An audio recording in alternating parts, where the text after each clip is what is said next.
Saya berada di Yerusalem untuk mencari 7 lokasi di mana Yesus berdarah dalam 1 jam terakhir sebelum dia mati. Hari ini kita akan pergi ke ruang bawah tanah yang dalam di biara Prancis di belakangku. Di sini kita akan menemukan kenangan paling mengesankan saat keempat kalinya Yesus berdarah. Dia diinterogasi, dicambuk, diejek, dan dihukum di sini. Dan kita akan pergi ke kolam Bethesda. Kami sedang mencari arti keajaiban keempat dari salib. Selamat datang di 7 keajaiban di Yerusalem.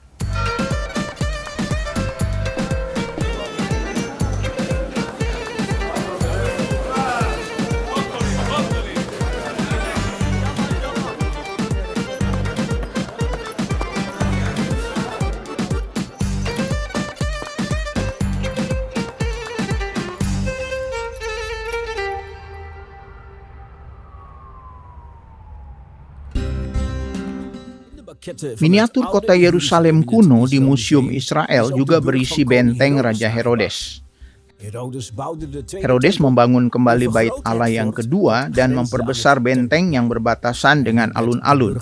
Dia menamakannya Benteng Antonia untuk menghormati temannya Marcus Antonius. Benteng ini memiliki menara besar di setiap sudutnya. Di sini Yesus diinterogasi oleh Pilatus dan dicambuk oleh tentara Romawi. Yerusalem dihancurkan pada tahun 70 setelah Yesus.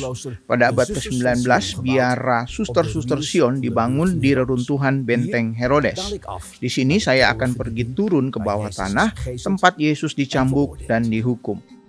Selama pekerjaan penggalian, pasangan batu Romawi yang indah di antara pelataran benteng Antonia ditemukan. Saya berdiri di sini di atas ubin tempat Yesus berjalan, di mana dia dicambuk dan harus menanggung ejekan para tentara.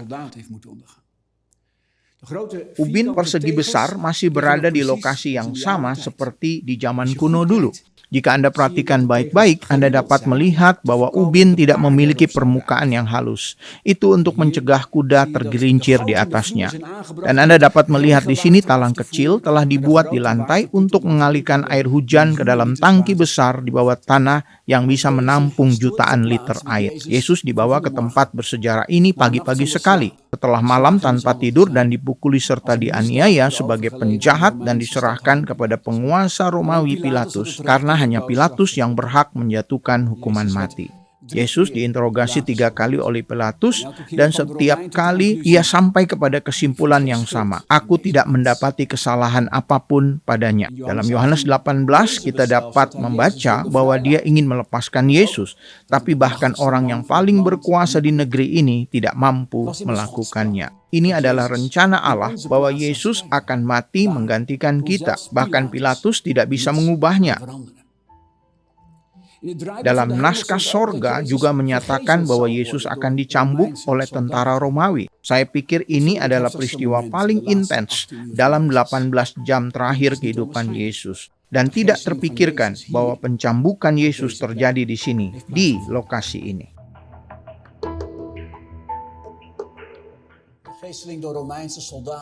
Pencambukan oleh tentara Romawi dikenal dapat mengakibatkan banyak darah tertumpah. Yesus diikat pada tiang batu dengan tali sepenuhnya telanjang. Lengannya ditarik ke atas saat dia menghadap ke pilar. Biasanya ada 2 tentara yang melakukan pencambukan. Mereka akan bergantian menyerang dengan apa yang disebut flagel. Cambuk ini memiliki gagang pendek dengan 2 potongan kulit yang melekat padanya. Tulang-tulang kaki kecil seekor domba dipasang di ujung potongan itu. Bangsa Romawi telah merancang flagel untuk merobek daging tubuh korban, menyebabkan otot Yesus dan urat Yesus menjadi terlihat. Kulitnya benar-benar tercabik-cabik hancur, dan dengan instrumen mengerikan ini, sampai Yesus setengah sadar dan tergantung di tali, dikelilingi oleh genangan darah yang banyak.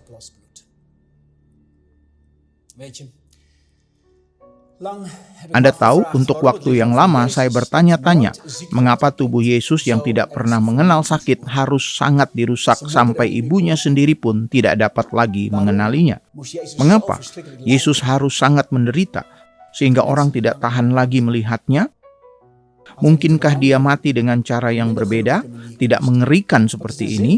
Apa gunanya semua penderitaan yang mengerikan ini? Pasti ada artinya.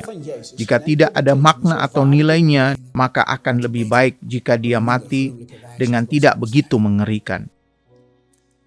Untuk menemukan jawaban atas pertanyaan-pertanyaan ini, kita akan meninggalkan tempat ini dan saya akan membawa Anda ke kolam Bethesda.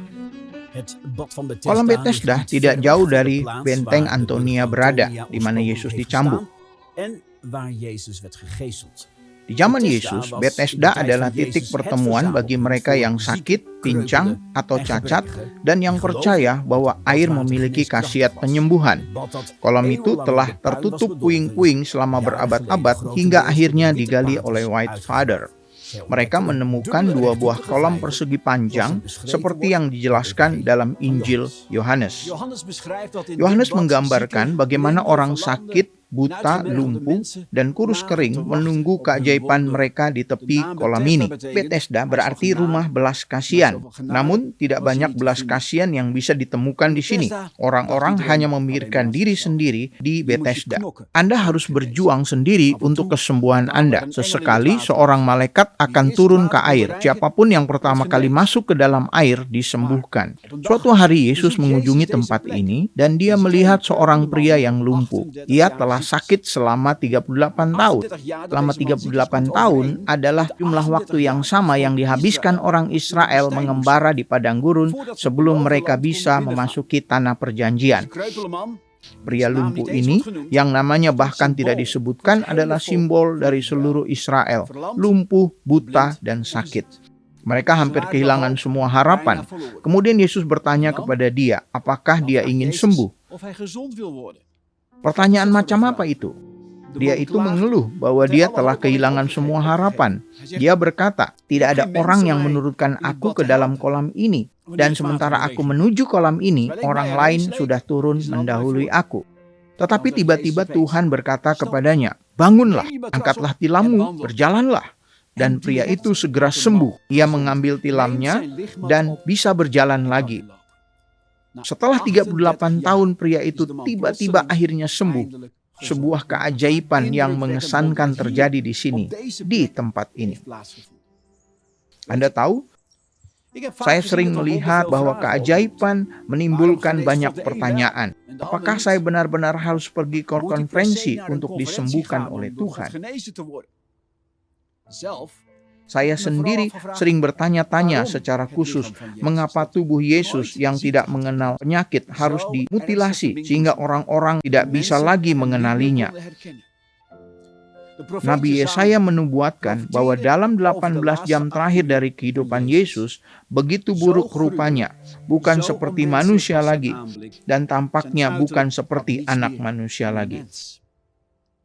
Saya akhirnya menemukan bahwa mutilasi tubuh Yesus memang memiliki makna yang dalam. Sama seperti manusia tanpa dosa menanggung seluruh dosa kita ke atas dirinya, manusia tanpa penyakit juga menanggung semua penyakit kita ke atas dirinya. Dengan setiap luka cambuk yang merobek tubuhnya yang sempurna, Yesus menanggung setiap penyakit yang merusak ke atas dirinya. Seperti yang Yesaya 53 katakan, ia dihina dan dihindari seorang yang penuh kesengsaraan dan yang biasa menderita kesakitan, yang sangat dihina sehingga orang menutup mukanya. Sesungguhnya tidak ada penyakit yang mematikan apapun yang tidak ditanggung dalam tubuhnya selama pencambukan yang merusak itu. Itulah mengapa Nabi Yesaya berkata dalam ayat 5, oleh bilur-bilurnya kita menjadi sembuh. Sama seperti Yesus meminum cawan di Getsemani yang penuh dengan dosa-dosa kita, dengan cara yang sama dia menanggung penyakit kita ke atas dirinya dalam setiap cambukan. Itulah mengapa Rasul Petrus juga mengatakan dalam surat pertamanya bahwa perhatian kita harus difokuskan pada penderitaan Yesus. Dia berkata, oleh bilur-bilurnya kamu telah sembuh. Tuhan ingin Anda memandang pada tubuh Yesus yang dihancurkan dan dimutilasi. Percaya atau tidak, dalam keadaan yang tidak seperti manusia lagi, inilah terdapat kesembuhan kita.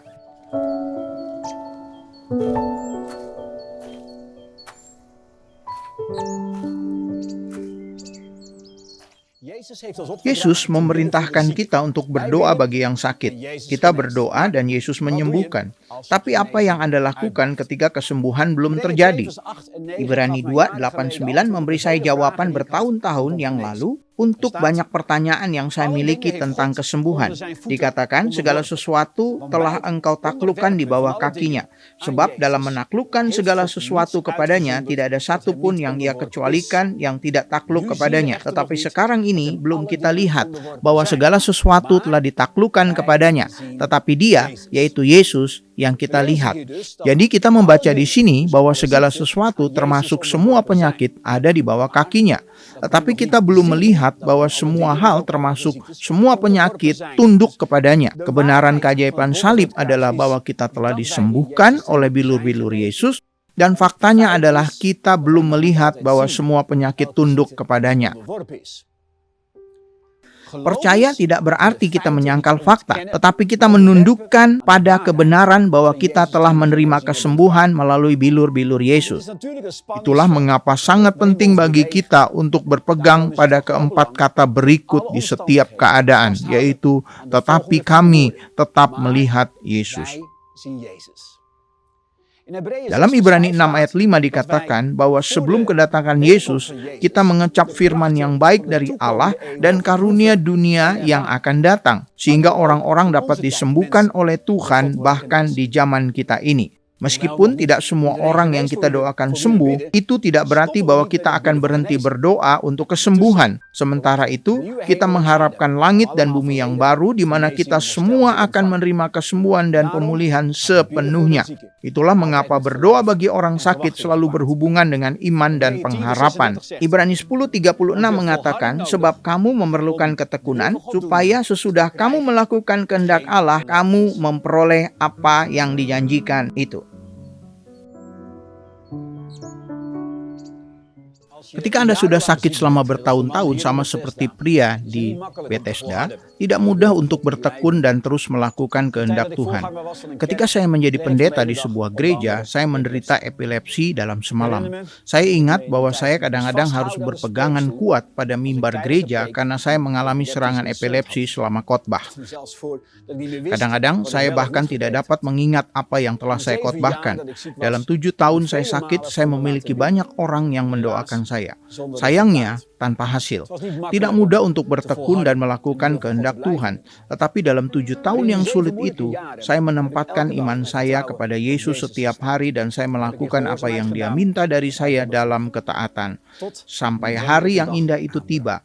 Setelah 7 tahun, Tuhan berbicara kepada saya selama pertemuan doa dan berkata saya membutuhkan seorang untuk berdoa bagian belakang otak kiri saya. Saya ragu. Akhirnya saya meminta yang lain untuk mendoakan kepala saya. Saya tidak meminta mereka mendoakan bagian belakang otak kiri saya. Tidak, saya menyimpan informasi itu untuk diri saya sendiri. Mereka dengan penuh kasih berdoa untuk kesembuhan saya lagi. Setelah beberapa menit, seorang yang baru di gereja kami meletakkan tangannya di bagian belakang otak kiri saya dan berkata, "Terima kasih Tuhan Yesus, karena Engkau telah menyembuhkan bagian belakang otak kirinya." Saya terkejut, bagaimana mungkin itu bisa terjadi? Saya masih ragu, saya tidak merasakan apa-apa, dan saya bertanya-tanya apakah saya benar-benar sudah sembuh. Itulah mengapa saya membuat janji dengan ahli syaraf saya, yang setelahnya memeriksa saya, mengatakan bahwa saya tidak perlu lagi minum obat. Sejak hari itu, saya telah sembuh total dan tidak pernah mengalami kejang lagi. Apakah Anda sekarang mengerti mengapa saya ingin Anda setuju dengan Alkitab untuk bertekun dalam doa, termasuk untuk kesembuhan? Karena saya percaya bahwa lebih banyak orang akan disembuhkan oleh Tuhan daripada yang kita lihat sejauh ini. Izinkan saya berdoa untuk Anda dari tempat ini, di mana Yesus menyembuhkan pria yang tidak memiliki harapan lagi. Dia mengulurkan tangannya untuk menyembuhkan Anda juga. Mari kita berdoa bersama untuk keajaiban keempat dari salib. Bapa Sorgawi, terima kasih karena tidak ada penyakit yang mematikan yang tidak diambil Yesus ke atas dirinya sendiri selama pencambukan. Dengan bilur-bilurnya, kami telah menerima kesembuhan. Itu sebabnya saya berdoa bagi mereka yang menonton sekarang, yang sakit dan membutuhkan kesembuhan-Mu. Dalam nama Yesus, saya berdoa agar mereka menerima kekuatan dan kesembuhan. Datang dan tolong kami untuk bertekun dalam melakukan kehendak-Mu dengan juga mendoakan orang lain yang sakit agar menerima kesembuhan. Terima kasih untuk kasih yang begitu besar. Amin.